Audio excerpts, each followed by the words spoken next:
Hi అండి. అందరికీ నమస్కారం. Welcome to my channel. ఈ వీడియోలో ఉద్యోగులకు మరియు పెన్షనర్లకు పీఆర్సీ అమలుకు సంబంధించిన తాజా సమాచారం విడుదల. దీనికి సంబంధించిన పూర్తి వివరాలు ఈ వీడియోలో తెలుసుకుందాము. వీడియో అయితే ఎక్కడే గానీ స్కిప్ చేయకుండా ఎండ్ వరకు చూసేయండి. అప్పుడే ఇన్ఫర్మేషన్ పూర్తిగా అర్థమవుతుంది. అలాగే వీడియో చూస్తున్న ప్రతి ఒక్కరు వీడియోకైతే లైక్ చేయండి ఫ్రెండ్స్. ఈ వీడియో తోటి ఉద్యోగ, పెన్షనర్ మిత్రులతో అయితే షేర్ చేయండి. కొత్తగా మన ఛానల్ చూస్తున్నవారు ఇంకా ఎవరైనా సబ్స్క్రైబ్ చేసుకోకపోతే వెంటనే మన ఛానల్ అయితే సబ్స్క్రైబ్ చేసుకోండి. సబ్స్క్రైబ్ చేసుకోవడం వల్ల నేను చేసే ప్రతి ఒక్క వీడియో మీ వరకు రీచ్ అవుతుంది.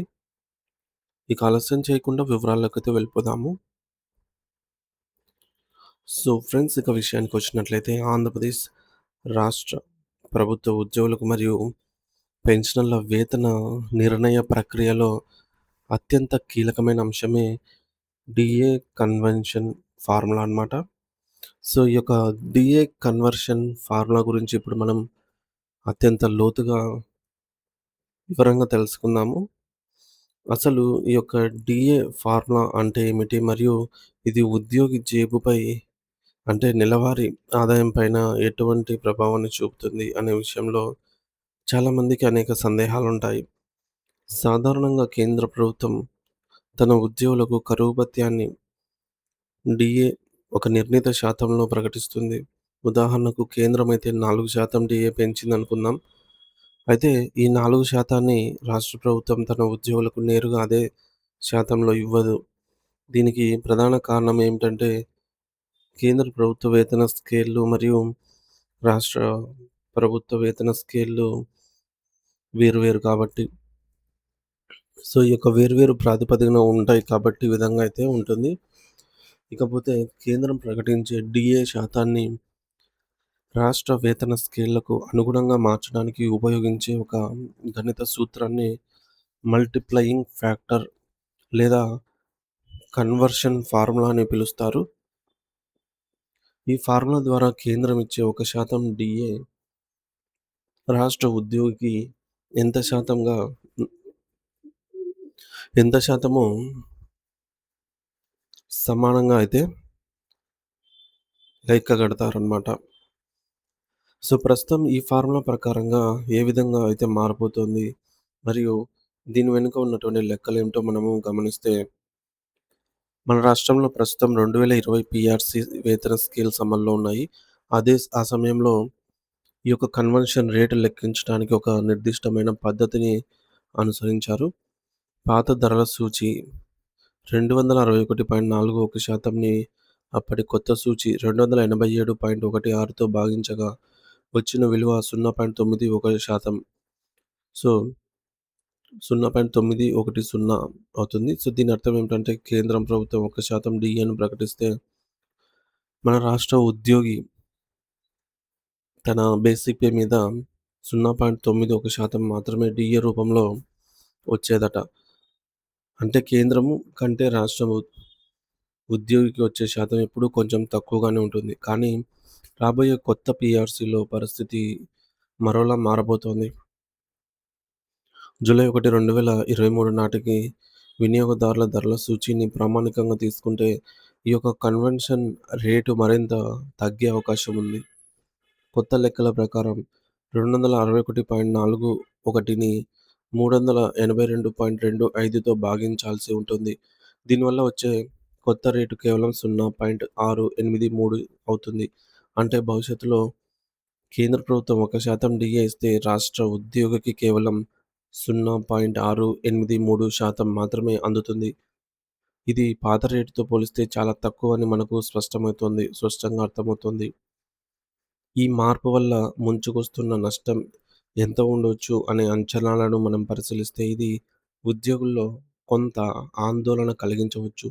ఉదాహరణకు జనవరి 1, 2024 నుండి జనవరి 1, 2026 వరకు రాబోయే 5 డిఏలను కలిపి కేంద్ర ప్రభుత్వం మొత్తం 14% ఇస్తుందని మనం ఊహిద్దాం. ఇప్పుడు పాత ఫార్ములా ప్రకారంగా 0.91% ప్రకారంగా లెక్కించినట్లయితే ఉద్యోగికి 12.74% అయితే రావాలి. కేంద్ర ప్రభుత్వం 14% ప్రకటించింది కాబట్టి. సో, రాష్ట్ర ప్రభుత్వము ఈ మేరకు ఇవ్వాల్సి ఉంటుంది. కానీ కొత్తగా రాబోయే 0.683 ఫార్ములా ప్రకారంగా చూస్తే కేవలం 9.56% మాత్రమే వస్తుంది. అంటే కేవలం శాతం పరంగా చూస్తే ఉద్యోగికి నికరంగా 3.18% డీఏ అనేది నష్టం వాటిల్లుతున్నట్లు మనకు కనిపిస్తుంది. అయితే ఇక్కడే మనం ఒక ముఖ్యమైన విషయాన్ని గమనించాలి. కేవలం శాతం తగ్గింది కదా అని నష్టం జరుగుతుందని భావించడం పొరపాటు. ఎందుకంటే అసలైన లాజిక్ అనేది బేసిక్ పే పెరుగుదలలో దాగి దాగి ఉందన్నమాట. అంటే ఉద్యోగి యొక్క బేసిక్ పే ఎలా పెరుగుతుంది మరియు దాని ప్రభావం నగదు రూపంలో ఎలా ఉంటుందో ఒక ఉదాహరణతో అయితే వివరిస్తాను. ప్రస్తుతం ఒక ఉద్యోగి యొక్క బేసిక్ పే అనేది రూ. 40,000 ఉందనుకుందాము. కొత్త పీఆర్సీ అమల్లోకి వచ్చినప్పుడు ప్రస్తుతం ఉన్న 33.67% డీఏను ఆ బేసిక్ పేలో విలీనం చేస్తారు. అంటే అది రూ. 13,468 అవుతుంది. సో, దీనికి అదనంగా ప్రభుత్వం 30% ఫిట్‌మెంట్ ఇస్తే అది మరొక రూ. 12,000 అవుతుంది. వెరసి ఆ ఉద్యోగి యొక్క కొత్త బేసిక్ పే అనేది ఒక్కసారిగా రూ. 65,408 రూ. 65,468 అయితే పెరుగుతుంది. అంటే ఫిట్‌మెంట్ మరియు డీఏ విలీనం వల్ల బేసిక్ పే అనేది దాదాపుగా 63.67% మేర వృద్ధి చెందుతుంది. ఇప్పుడు అసలైన మ్యాజిక్ ఇక్కడే మొదలవుతుంది. డీఏ శాతం తగ్గినప్పటికీ పెరిగిన భారీ బేసిక్ పే మీద ఆ శాతాన్ని లెక్కించడం వల్ల ఉద్యోగికి వచ్చే అసలు నగదు పెరుగుతుంది. పాత పద్ధతిలో రూ. 40,000 బేసిక్ పే మీద 0.91% చొప్పున రూ. 364 వచ్చేవి. కానీ కొత్త పద్ధతిలో పెరిగిన రూ. 65,468 బేసిక్ పే మీద ఈ యొక్క 0.683% చొప్పున లెక్క కడితే రూ. 447 వస్తాయి. అంటే శాతం పెరిగినప్పటికీ బేసిక్ పే అనేది పెరగడం వల్ల ఉద్యోగికి ప్రతి ఒక్క డీఏ శాతానికి అంటే 1% మీద అదనంగా రూ. 83 నికర లాభం అనేది కలుగుతుంది. ఈ యొక్క 30% ఫిట్‌మెంట్ వల్ల కేవలం డీఏ మాత్రమే కాకుండా ఇతర అనేక ఆర్థిక ప్రయోజనాలు కూడా ఉద్యోగులకైతే చేకూరతాయి.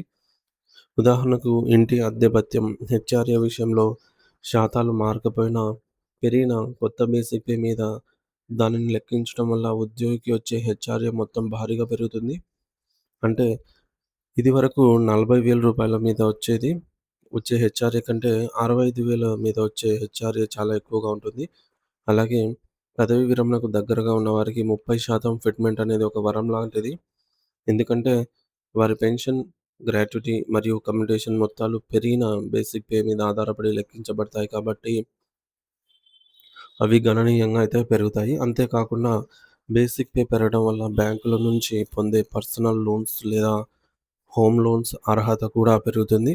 మరి దీనివల్ల ఉద్యోగులు తమ సొంత అవసరాల కోసం ఎక్కువ మొత్తంలో రుణాలు పొందే అవకాశం అయితే ఉంటుంది. మరి చివరగా మనం అర్థం చేసుకోవాల్సిన విషయం ఏమిటంటే, డీఏ కన్వర్షన్ రేటు తగ్గడం అనేది కేవలం ఒక గణాంక ప్రక్రియ మాత్రమే. ఇది ప్రతి పీఆర్సీలోనూ జరిగే సహజ మార్పు. కానీ ఉద్యోగులు వాస్తవంగా ఆర్థిక లబ్ధి పొందాలంటే ప్రభుత్వం కనీసం 30% లేదా అంతకంటే ఎక్కువ ఫిట్‌మెంట్ ప్రకటించడం చాలా అవసరము. మరి ఒకవేళ ఫిట్‌మెంట్ గనక తక్కువగా ఉంటే ఉదాహరణకు 20% లోపల ఉంటే అప్పుడు డీఏ శాతం తగ్గడం వల్ల వచ్చే నష్టాన్ని పెరిగిన బేసిక్ పే అనేది భర్తీ చేయదు కాబట్టి దీనివల్ల ఉద్యోగుల వేతన వృద్ధిపైన తీవ్ర ప్రతికూల ప్రభావం అయితే పడుతుంది. అందుకే రాష్ట్ర వ్యాప్తంగా ఉన్న అన్ని ఉద్యోగ సంఘాలు కనీసం 30% ఫిట్‌మెంట్ కావాలని గట్టిగా డిమాండ్ చేస్తూ ఉన్నాయి. మరి ఫిట్‌మెంట్ ఎంత ఎక్కువగా ఉంటే కన్వర్షన్ రేటు వల్ల కలిగే శాతం తగ్గుదలను అది అంత సమర్థనీయవంతంగా అధిగమించి ఉద్యోగికి అధిక నగదు లాభాన్నయితే చేకూరుస్తుంది. కాబట్టి రాబోయే పీఆర్సీలో ప్రభుత్వం తీసుకునేటటువంటి ఫిట్‌మెంట్ నిర్ణయమే ఉద్యోగుల ఆర్థిక భవిష్యత్తును అయితే శాసిస్తుందని చెప్పడంలో సందేహం లేదు.